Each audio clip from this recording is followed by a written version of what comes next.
Oke, jadi berikut adalah gambar benda yang telah kami pilih untuk hitung volumenya, dan di bawah ada gambar bendanya yang sudah diplotting di Desmos, dan ada pembagian 3 bagian volume yang akan kami hitung yang diwakili oleh warna pink, warna biru, dan warna merah. Dan untuk grafik-grafik yang membatasi daerah tersebut bisa dilihat dicantumkan di tabel. Dengan metode integral, dengan asumsi bahwa botol tersebut benda pejal, volume dari benda pejal tersebut kita nyatakan sebagai V, di mana V merupakan penjumlahan dari V1, V2, dan V3. V1, V2, dan V3 merupakan daerah 1, 2, dan 3 yang diputar terhadap sumbu Y, di mana V1 menghasilkan nilai 6,28 cm pangkat 3. Hal ini sama dengan hasil perhitungan menggunakan program Python, dan V2 bernilai 102,91 cm pangkat 3. Lalu V3 bernilai 169,64 cm pangkat 3. Total volume dari botol tersebut jika kita anggap sebagai benda pejal adalah 278,84 cm pangkat 3. Kemudian untuk galat hampiran integral, yang pertama untuk volume daerah pertama, dengan menggunakan galat hampiran integral dengan metode Riemann-Curie diperoleh galat sebesar 0.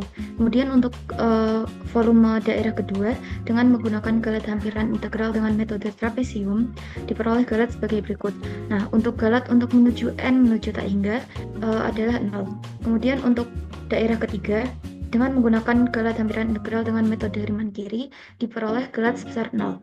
Secara umum, berdasarkan hasil perhitungan, didapatkan volume botol sebesar 278,8478 cm3.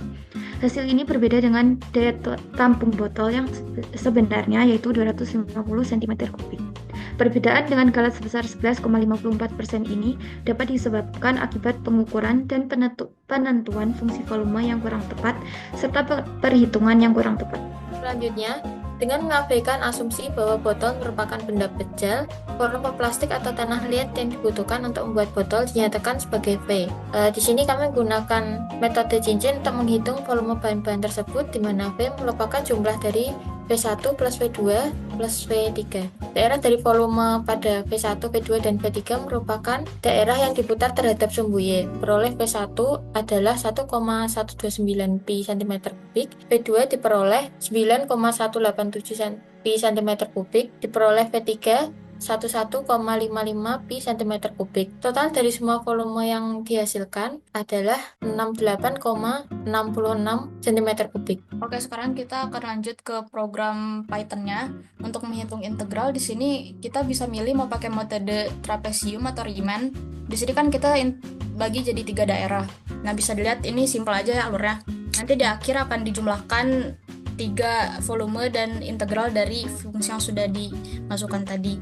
Kami menggunakan partisi sebanyak 1000 untuk daerah 1, 2, dan 3. Namun pada program kami menganggap grafik yang sudah digambar oleh teman-teman kami tadi, grafik X sebagai Y dan Y sebagai X. Karena pada daerah 1 dan daerah 3 terdapat fungsi X sama dengan 1 dan X sama dengan 3 yang ternyata itu bukan fungsi. Karena nilai X tersebut dapat berasosiasi dengan lebih dari satu nilai Y. Sedangkan program meminta fungsi dari Y bukan fungsi dari X. Sehingga fungsi X diperlakukan sebagai sumbu Y dan sebaliknya.